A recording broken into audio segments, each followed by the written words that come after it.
আমাকে মারবেন না, দাদা আপনাকে নিয়ে যাওয়ার জন্য পাঠিয়েছে। কোথায় ও? টাউন হলের সামনে মাইক লাগিয়ে দিবি, মার্কেটের ফ্লাইওভার যেন জ্যাম হয়ে যায়, প্রোটেস্ট একদম ঠিকঠাক যেন হয়।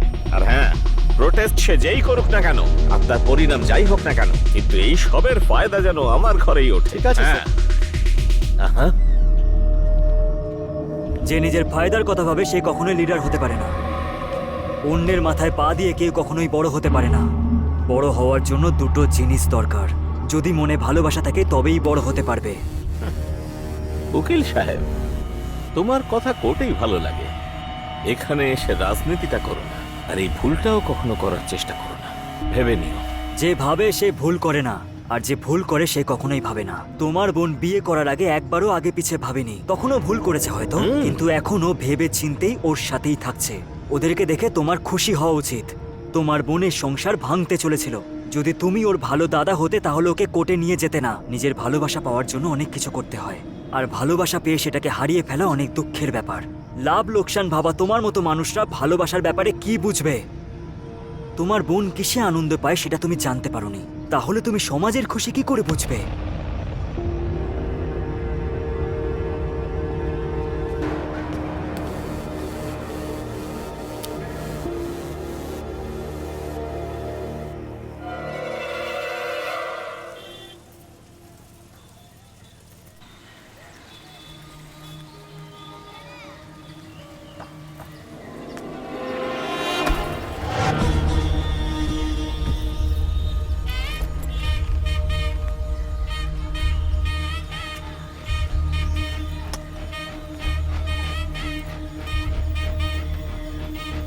সামনে এসো।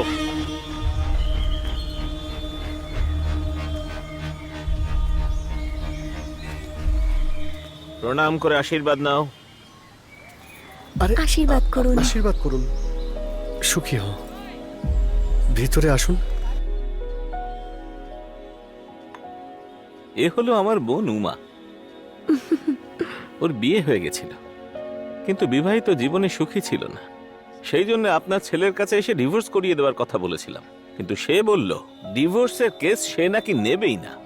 কিন্তু তারপরে সে এর হাজবেন্ডের কেসটা নিয়ে ফয়সালাও করিয়ে দিল। বিবাহ বিচ্ছেদ হয়ে গেছে তো, আর বোনের আরেকটা বিয়েও দিয়ে দিয়েছো। আপনি ভুল ভাবছেন। আচ্ছা, আমার ছেলে বাবাকে দেওয়া কথা রাখবে এটা আমি ভুল ভেবেছিলাম। আমার কথা না শুনে ও বিবাহ বিচ্ছেদের কেস নেয়। না স্যার, আপনার ছেলে এই কেসটা ডিভোর্স করানোর জন্য নয়, বরং দুজনকে এক করার জন্য নিয়েছিল। আমার তো এটাই মনে হয়েছিল যে আপনার ছেলে নিশ্চয়ই ওদের আলাদা করে দেবে, কিন্তু সে তো আমাকে বিশ্বাস করতে বাধ্য করেছে যে ওদের দুজনের মধ্যে কত ভালোবাসা, ওরা দুজনে এক হয়েছে। আমার তো উদ্দেশ্য একটাই ছিল যে আমার বোনের জীবন থেকে ওর হাজবেন্ডকে কি করে দূর করব, কিন্তু এই দুনিয়াতে মানুষকে কখনো না কখনো হারতেই হয়, সেটা এই দুজনকে আর আমাকেও আপনার ছেলে বুঝিয়ে দিয়েছে। আপনি সম্বন্ধ জোড়ার কাজটা করুন, আর আপনার ছেলে ভাঙা সম্পর্ককে জোড়ার কাজটা করুক। আপনাদের কোনো লোভও নেই। যে গাছের ফুল এত ভালো হতে পারে, তাহলে সেই গাছের ফল কত ভালো হবে সেটা বলতেই এখানে এসেছি।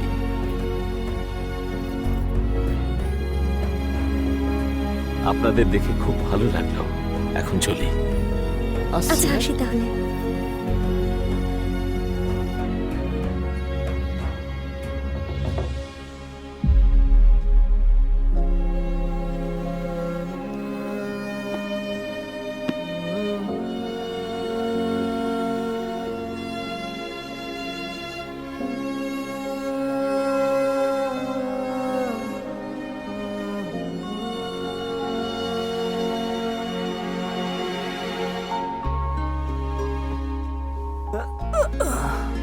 বাবা,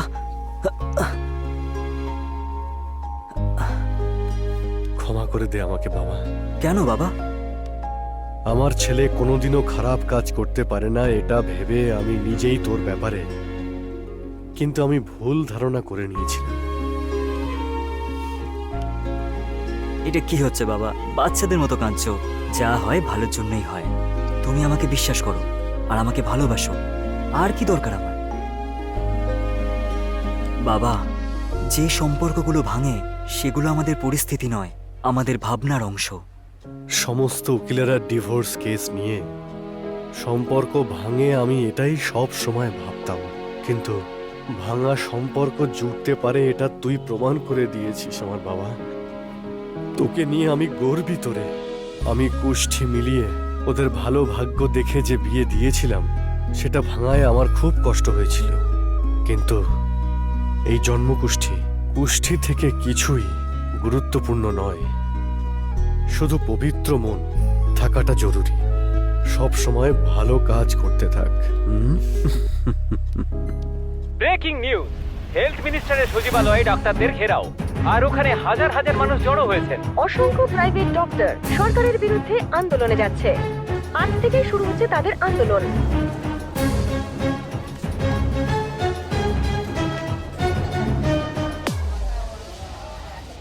এ কি চলছে নাকি? পেশেন্ট মরার পরে দেখবে নাকি?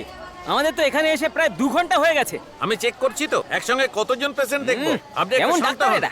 দেখুন স্যার, প্রাইভেট ডক্টররা স্ট্রাইক করেছে বলে গভর্নমেন্ট ডাক্তারদের উপর চাপ দিচ্ছে। কিরকম সব লোক! আপনার মতো প্রাইভেট ডক্টর এখানে আমাদের সাহায্য করছেন, এখানে এসে ট্রিটমেন্ট করছেন, এটা আমার খুব ভালো লাগে। ওরা নিজেদের অধিকারের জন্য লড়াই করছে, এর মধ্যে অন্যায় কোথায়? কিন্তু একজন ডাক্তার হওয়া কোনো বিজনেসের ব্যাপার নয়, এটা তো মানুষের জীবন বাঁচানোর কাজ। এই জন্যই এটা মানবিকতার সঙ্গে করা উচিত। স্যার, এই নিয়ে আমি 3 নম্বর পেশেন্টকে নিয়ে এলাম। ডাক্তারদের স্ট্রাইকের জন্য কত সমস্যা হচ্ছে একবার দেখুন। 100-150 জন লাইনে দাঁড়িয়ে আছে।